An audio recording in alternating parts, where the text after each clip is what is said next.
Es un gran honor para mí participar en este congreso en 2021 de la Neuroligi, invitado por mis colegas colombianos. Desde Canarias hoy vamos a hablar de las controversias en el manejo de la oxigenación cerebral en el paciente, a la cabecera del paciente. Hay bibliografía suficiente que demuestra que además de no haber ningún estudio que la presión intracraneal y tratarla solamente conjunto con la presión de perfusión cerebral sea suficiente para evitar todo el daño cerebral secundario y que se necesitan otros monitores, ha tomado auge en los 20 años, pero la Sociedad Neurocritical Care americana y la Intensive Care de Europa dijeron que había que tomar otras medidas.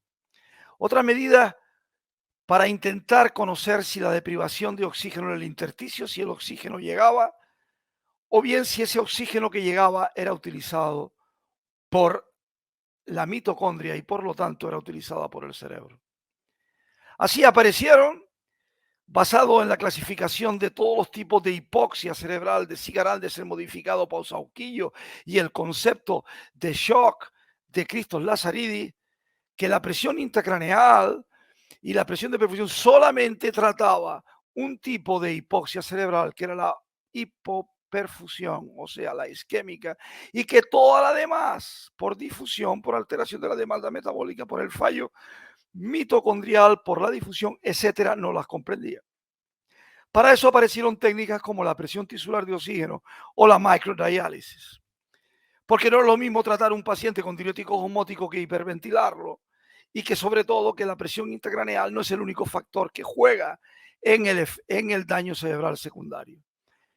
Pero sorpresivamente en el 2016 la guideline americana deciden retirar la monitorización de la oxigenación cerebral porque no es suficiente.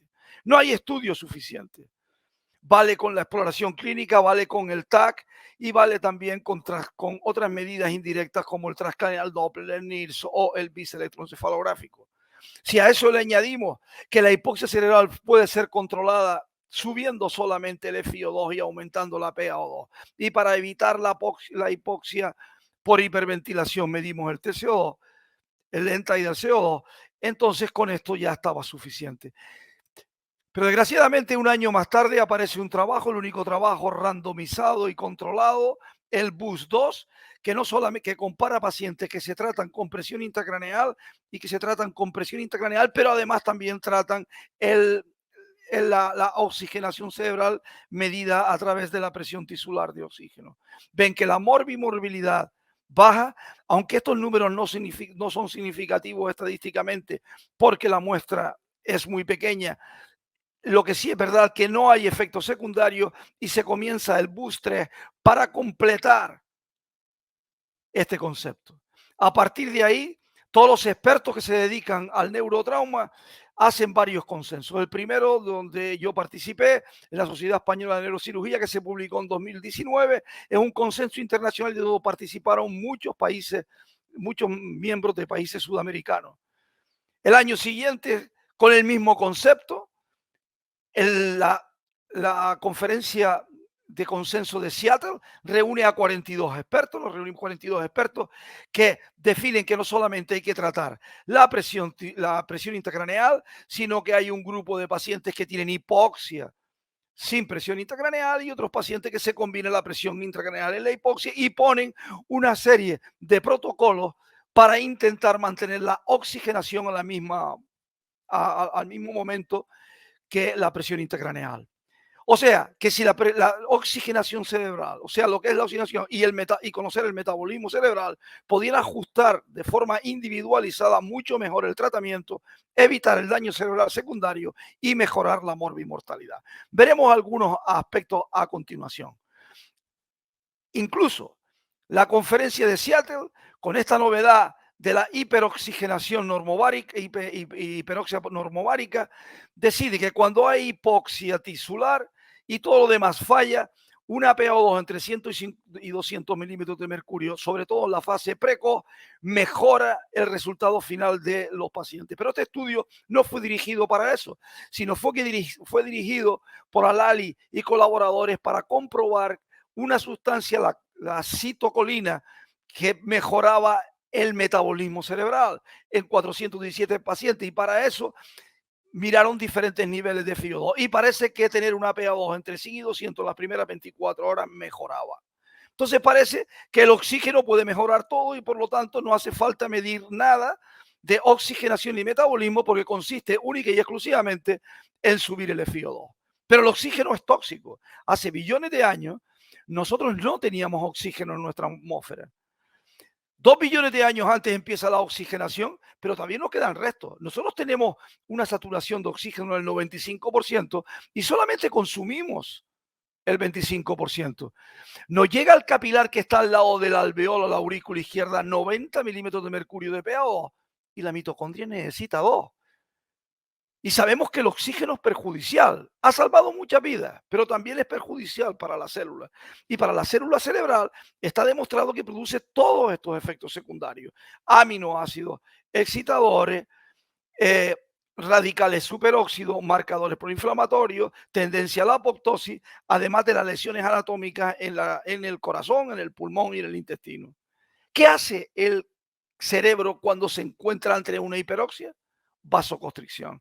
De la misma forma que cuando aumenta la tensión arterial, el cerebro tiene un sistema de autorregulación cerrando los vasos. Cuando nosotros aportamos gran cantidad de oxígeno, el cerebro se cierra.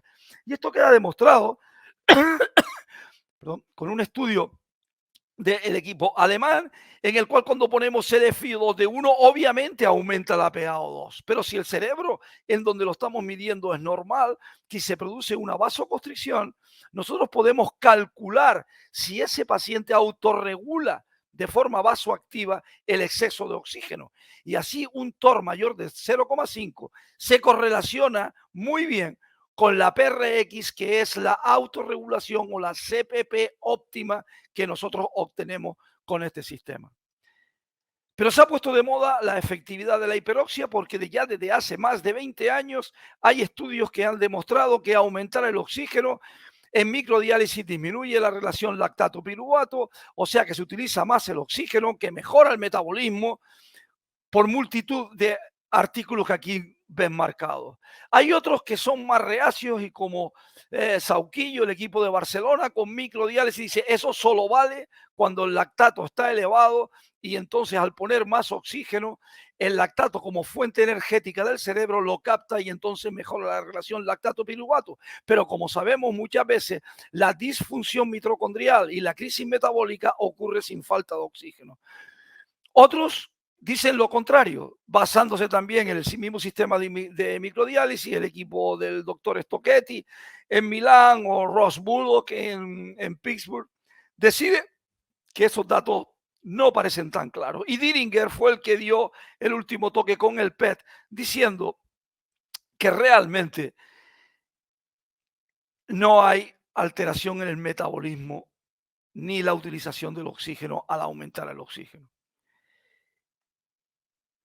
Al final quedamos, entre toda la literatura podemos decir que evitar la hipoxia precoz, aumentando en las primeras 24 horas 140, 150 de PaO2 está bien, que en la hipoxia por difusión está indicada, que estaría indicada en cuando el lactato está elevado en las situaciones de anaerobiosis y que en las regiones perilesionales donde aumenta, sí, aumenta la cantidad de oxígeno que se ofrece, pero también sabemos que en esa zona se extrae menos, luego tampoco va a servir para nada.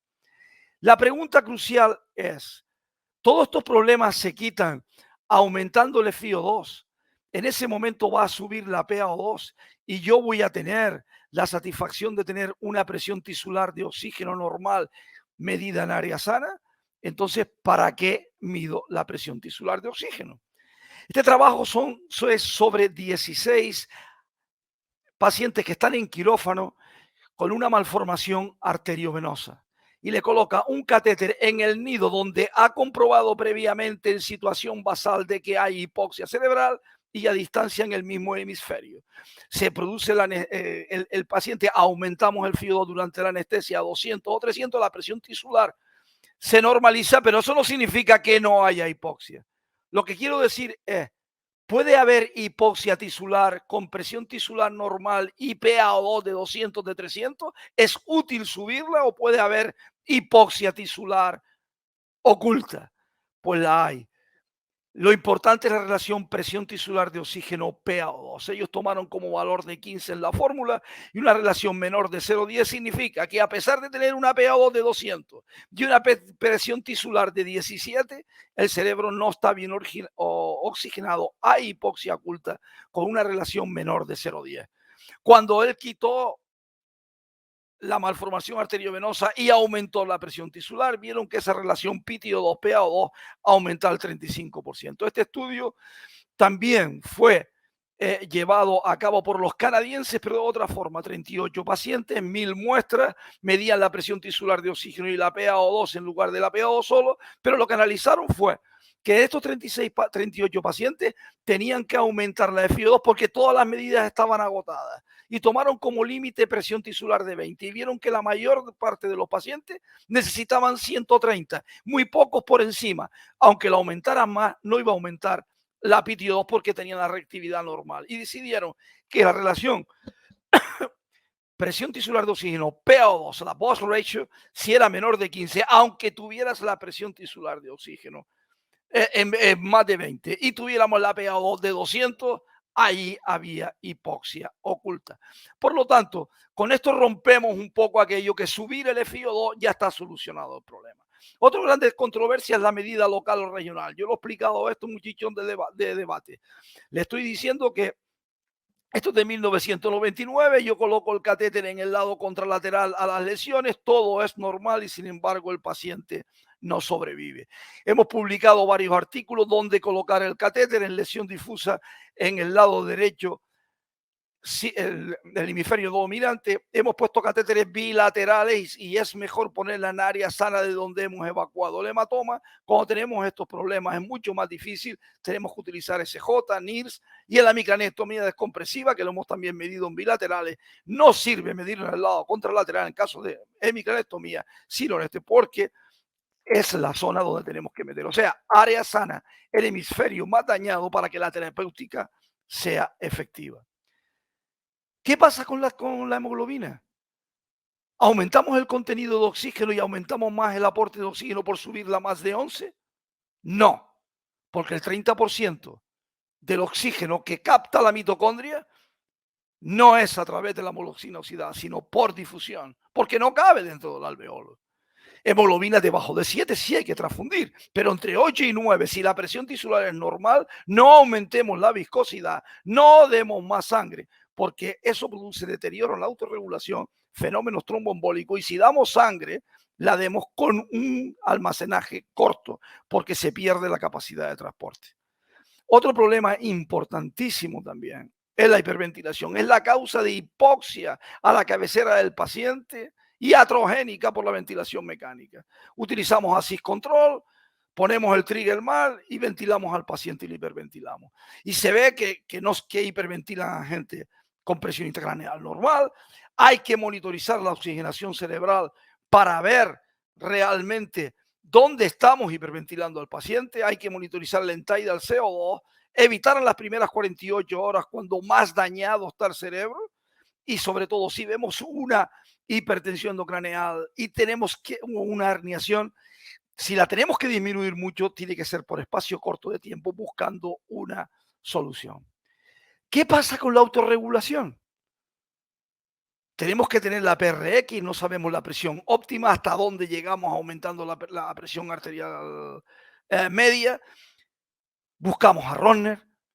Este trabajo de Jagger combina la PRX óptima con la presión tisular y demostró que la PR óptima casi siempre coincidía cuando se obtiene la máxima oxigenación y se mantiene con presión plató. Lo voy a explicar ahora. Por lo tanto, si no tenemos PRX, nosotros aumentamos la tensión arterial sin aumentar la presión intracraneal y buscamos la mejor PTO2. Y cuando la presión tisular se estabiliza, entonces paramos. O sea, la mínima presión de perfusión cerebral que permita un transporte de oxígeno sistémico normal con una buena oxigenación cerebral en áreas sanas de hemisferio más dañado.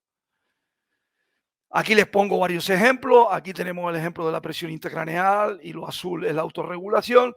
Vemos un paciente que está hipóxico, le aumento la presión arterial media, llego a la meseta y aquí sería el punto. Hay otros que lo tienen más hacia la derecha, que si sigo aumentando la presión, me va a aumentar la presión intracraneal y sobre todo en pacientes mayores, pacientes hipertensos, puede ser que yo necesite mayor presión de perfusión cerebral y mayor PIC para mantener en este punto una meseta que me evite la hipoxia cerebral. Cuando todo es normal, hay que conseguir la mínima tensión, la mínima presión de perfusión cerebral para la mejor oxigenación en meseta, el valor más bajo. Por último, antes de hablar del NIRS, quisiera hablar de otro problema. La craneotomía descompresiva mejora la mortalidad, pero aumenta los discapacitados vivos. En este artículo nosotros publicamos en el 2018, vimos que medimos la pre y post presión tisular de oxígeno y nos dimos cuenta de que realmente aquellos que sobrevivían aumentaban más la presión tisular de oxígeno y que aquellos que no sobrevivían no se modificaba. Nosotros hemos estudiado ahora este apartado, que es el apartado de antes para buscar una indicación basada, además de la hipertensión intracraneal refractaria, cómo está la oxigenación cerebral en ese paciente. Y vimos que aquellos que tenían presión tisular al ingreso más baja, que el número de horas menor de 15 era mayor y que sobre todo que el porcentaje de presión tisular era menor de 15, aquellos de forma independiente, ahí ven las curvas ROC, eran variables que eran malas. Por lo tanto, la presión tisular de oxígeno puede ayudar a la indicación de craneotomía descompresiva para evitar a aquellos pacientes que pueden salir, que pueden sobrevivir, pero con afectación. En los últimos 3-4 minutos que tengo, se los voy a dedicar al NIRS. Yo no voy a explicar la técnica. La técnica es muy fácil.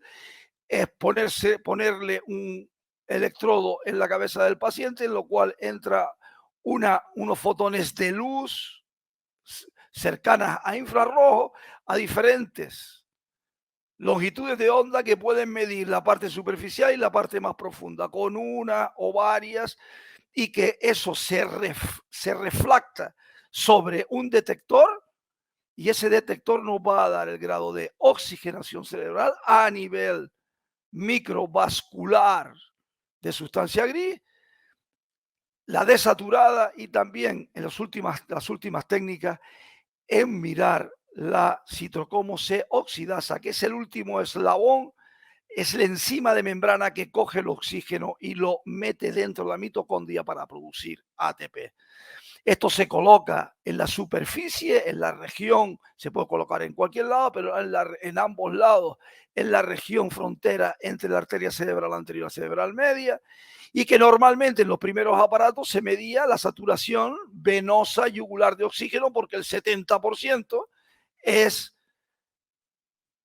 venoso y solamente el 25%, pero da unos rangos entre 50 y 80 que son muy largos. Posteriormente se pudo medir el total de hemoglobina oxigenada, la desoxigenada y, como he dicho antes, la citocromo oxidasa con diferentes algoritmos para ver la diferencia no solamente entre un lado y otro, sino también en cuanto a las tendencias. Yo me voy a permitir ver las ventajas y las no ventajas y las inconvenientes de esto.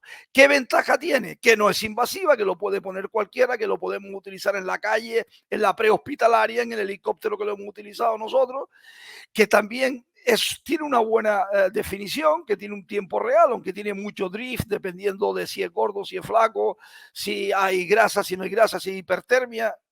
Bien, que puedes explorar diferentes regiones y sobre todo creo que lo más importante de este sistema es que estamos viendo que técnicamente se está implementando mucho más. Pero ¿qué inconvenientes tiene? La gran contaminación extracerebral, depende del gasto cardíaco, depende de que tengas lesiones, depende de hematomas, depende de la hipertermia, la descolocación, que no hay un aparato que mida y no sabemos qué valor absoluto es, sino nada más que vemos tendencia y que solamente todos los estudios comparativos que se han hecho con SJ o con presión tisular o con macrodiálisis realmente son poco concluyentes. Pero yo me voy a atrever a decirles a ustedes en qué se está utilizando. Es la monitorización intraoperatoria, ya sea cardíaca, ya sea la endacterotomía carotidia, aneurisma, ya sea también en los pacientes que van sentados por cirugía de hombro, la detección de hematomas precoces o retardados. En ámbar, o sea, dudosos con mucha duda, están el manejo de la hemorragia subarachnoidea, detección de vasospasmo, en la siguiente cerebrovascular para ver el síndrome maligno de la arteria cerebral media, la monitorización prehospitalaria. También ahí podía ser un factor importante en zonas lejanas donde no hay hospitales, a ver si ese paciente va a ir mal, en los traumatismos moderados. La autorregulación, parece que hay una buena relación con la PRX, con la MX, basado en la hemoglobina total y la saturación de oxígeno por el NIPS. Hay una tendencia a ver los cambios de hiperventilación y hiperoxia, pero son bastante inespecíficos y desde luego ni detecta la presión de perfusión cerebral óptima, ni la oxigenación cerebral, ni tampoco están muy en pañales lo de la comisión. Si yo tuviera la oportunidad de ser de los Juegos Olímpicos, le daría la medalla de oro a la multimodalidad, a la clínica y al CT. La de plata a la presión intracraneal y a la presión tisular de oxígeno. Y después el bronce y los diplomas lo repartiría mucho, aunque el NIRS, con la tecnología avanzada y que va avanzando, puede ser probablemente en el futuro muy útil. Yo no quería acabar sin decirle que, como decimos en Canarias, que esperamos la guagua, este autobús de la medicina basada en la evidencia.